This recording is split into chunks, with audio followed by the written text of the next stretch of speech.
Welcome back. Welcome back. Isn't it lovely outside? So beautiful. I'm sure that energy has been brought into this space as well. So our story this morning is called The Best Meal. Can you think of the best meal you've ever had? Think about that meal and think about what made it the best meal as we go through our story. Once there was a great chef who was famous throughout the land. She was so good, she taught other people how to cook, and their food was almost as tasty as hers. Just for fun, she would throw fancy dinner parties once a month. Everyone wanted to be invited to these dinners. For these dinners, she would instruct the student chefs to cook new and extravagant dishes. The dinner guests, in awe of the chef's skills, would spend the dinner savoring each bite. All you would hear would be quiet little oh, ah. Because she always wanted to feature new goodies to eat at all her parties, she would travel far and wide all over the land to experience new food. Everywhere she went, the town would honor her. The best cooks would create dishes unique to their region. The great chef tasted them all and requested the recipes of the dishes she liked best. As you can imagine, she ate a lot of food and knew a great deal of how to prepare the best meals.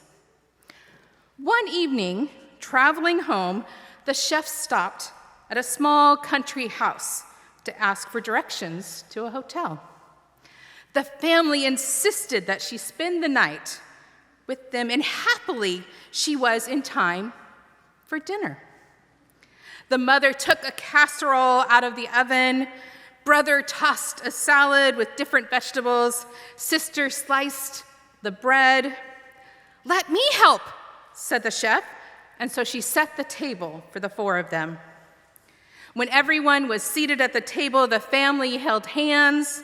The chef felt the young sister's hand slip into hers, and the chef in turn reached out for the brother's hand.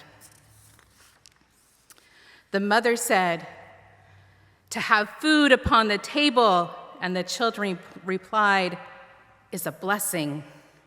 The mother said, "The sunset and the possibility of another sunrise tomorrow is a blessing.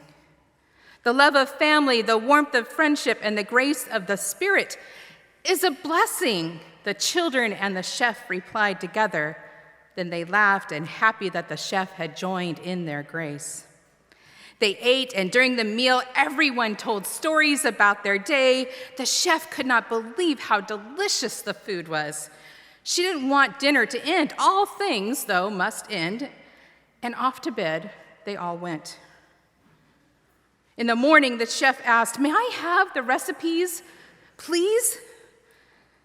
And the mother, who was flattered that the chef had so enjoyed her simple meal, gave her the recipes.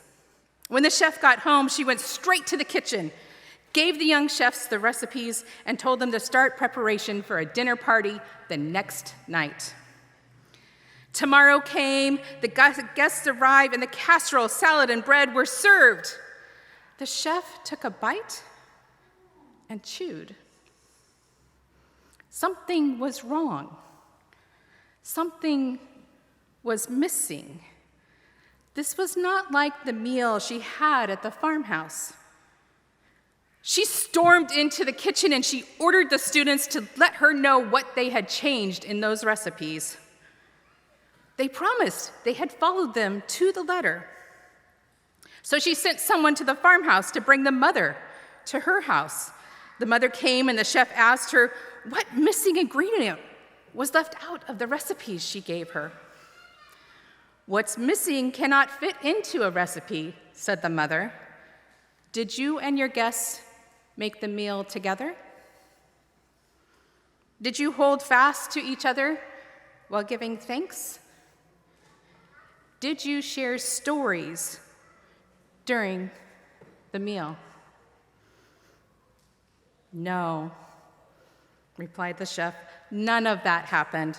Then the chef realized that sharing a meal together, what we call breaking bread together, was about more than just eating food.